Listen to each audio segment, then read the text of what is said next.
11월의 마지막 목요 묵상입니다. 믿음의 신실함으로 주님과 함께 동행하는 하루 되시기를 축복합니다.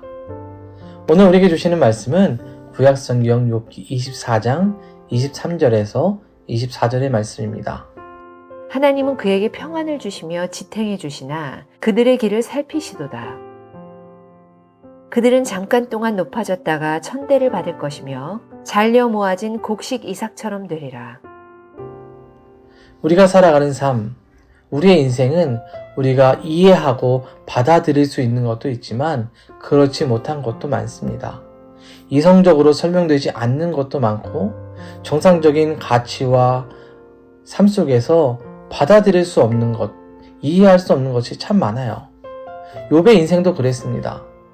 정직하게 믿음의 삶을 살았는데 모든 것을 잃고 빼앗기고 고난에 던져졌습니다. 살아가는 가족과 친구들과 이웃들이 욥을 정죄하고 비난하고 조롱합니다. 아무리 하나님을 찾고 또 찾고 하나님 앞에 엎드려 말씀드리길 원하지만 하나님은 여전히 침묵하고 계세요. 어느 때까지 욥의 인생은 이런 시간을 견디어야 할까요? 그 힘겨운 시간을 견디는 욥, 힘겨웠지만 욥이 아는 것이 하나 있었습니다. 분명 하나님의 때가 있다는 것을 그는 알았어요. 그래서 그는 믿음을 포기하지 않았습니다. 고난 속에서 좌절하고 힘겨워했지만 하나님 앞에 당당히 설 수 있음을 믿고 하나님을 신뢰했습니다. 비록 지금은 자신이 이해할 수 없지만 언젠가 하나님께서 모든 것을 알게 해주실 때가 있음을 믿고 있었던 거예요.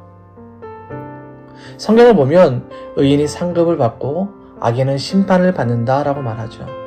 하지만 이것이 우리에게 정말 클리어하게 다가오지 않는 것은 하나님의 심판의 지연 때문이에요.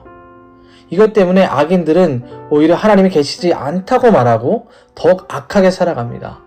나쁜 짓을 서슴없이 하고 온갖 사회적 특권을 누리죠. 약한 자를 괴롭게 하며 그들의 것까지 빼앗는 악랄한 모습도 보여줍니다. 우리가 보기에 당장 심판을 받아야 하는데 그렇지 않아요. 오히려 더 잘 사는 모습을 보면 우리는 신앙의 괴리를 느끼기도 해요. 악인을 용인하신 하나님, 왜 그럴까라는 의문도 갖게 되는 거죠. 하지만 그들의 결국은 정해져 있어요. 오늘 욥의 고백인 24절을 보면 이렇습니다. 악인들을 잠시 번영하다가 곧 사라지고 풀처럼 마르고 시들며 곡식 이삭처럼 잘릴 것이다. 이것이 악인의 결국이에요. 마지막이라는 거죠. 악인들은 하나님을 거부하고 하나님의 길을 따라 살지 않습니다. 아무도 모를 것처럼 생각하며 악을 더 쌓게 되죠. 그 결과 이들에게 남은 것은 심판밖에 없습니다. 죄악이 가득했던 노아 시대의 사람들이 결국 하나님의 인내와 기다림에서 벗어나게 되었을 때에 홍수로 죽게 되었듯이 악인들은 하나님께서 내리시는 홍수 심판과 같이 한순간에 쓰러져 사라지게 됩니다. 이 세상에서 잠깐의 달콤함을 맛볼 수 있을지 모르지만 결국 악인의 끝은 파멸과 심판으로 끝이 납니다. 물론 우리가 이 세상을 살면서 이런 과정을 보고 악인들이 잘 되는 과정을 보면서 신앙을 지키며 살아가는 거 쉽지 않아요. 욥이 자신의 고난의 과정을 돌아보면서 이것을 더욱 크게 느꼈겠죠.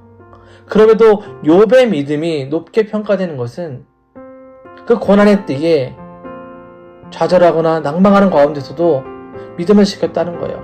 하나님의 때를 기다렸다는 것이죠. 여러분, 시편 1편 4절에서 보면 이런 말씀이 있어요. 악인은 바람에 나는 겨와 같다. 악인의 삶은 이렇게 한순간에 흩날리는 인생일 뿐이라는 거죠. 여러분, 믿음의 사람의 인생은 흩날리는 인생이 아니라 느리지만 천천히 잎과 꽃을 내고 열매를 맺는 삶을 살아가지 않습니까? 어떤 상황에도 흔들림 없이 나무가 뿌리를 내리고 견고하게 서 있어서 결국 하나님께서 주시는 열매를 얻는 것처럼 우리의 삶이 그렇다는 거예요. 그러기에 욥은 바로 이것을 지켜나가고 있었습니다. 많은 고난과 시련의 폭풍 속에서 죽을 것 같지만 그럼에도 그가 끝까지 하나님을 붙들었을 때에 그는 하나님의 은혜와 회복을 경험할 수가 있었습니다. 다윗은 자신의 시편에서 이런 고백을 했어요. 의인은 고난이 많으나 여호와께서 그의 모든 고난에서 건지시는도다. 다윗의 인생, 그가 왕좌에 오르기까지 얼마나 많은 세월을 고난의 시간으로 보냈습니까? 그러나 그의 인생이 고난으로 끝나지 않고 하나님이 주신 높은 곳에서 영광을 누릴 수 있었던 것은 고난 중에도 신실함을 갖고 끝까지 믿음을 지켜왔기 때문입니다. 물론 고난 중에 믿음을 지키는 거 쉽지 않아요. 그래서 욥의 믿음이 대단하다고 평가받는 것이겠죠.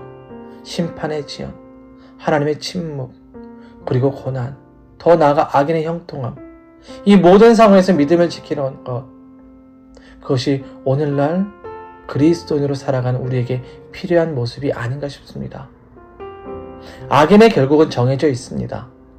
그러니 악인의 결국을 따라가 살지 말고 조금은 힘겨울지라도 끝까지 하나님을 신뢰하고 믿음을 지키며 살아갈 수 있기 바랍니다. 그렇게 할 때에 우리가 마지막으로 얻는 자, 하나님의 은혜를 누리는 자가 될 것입니다.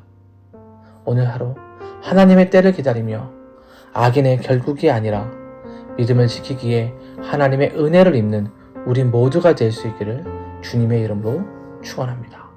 기도하겠습니다. 사랑의 하나님, 감사를 드립니다.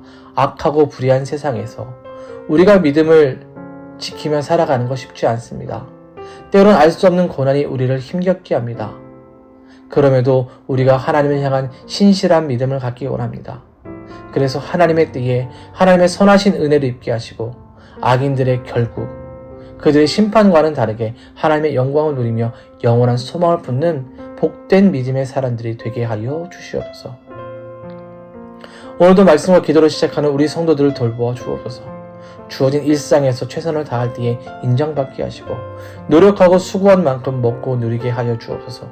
이민자로 살아가는 삶의 과정 가운데에 필요한 비자와 영주권의 문제가 해결받게 하시고 경제와 가정 그리고 자녀의 모든 문제에도 하나님께서 간섭하여 주셔서 돌파할 수 있는 지혜와 능력을 얻게 하여 주옵소서. 매일의 삶에 하나님의 은혜를 덧입으며 세상 속에서 그리스도인의 향기를 전하는 우리 모두가 되도록 축복해 주옵소서. 예수님의 이름으로 기도드립니다. 아멘.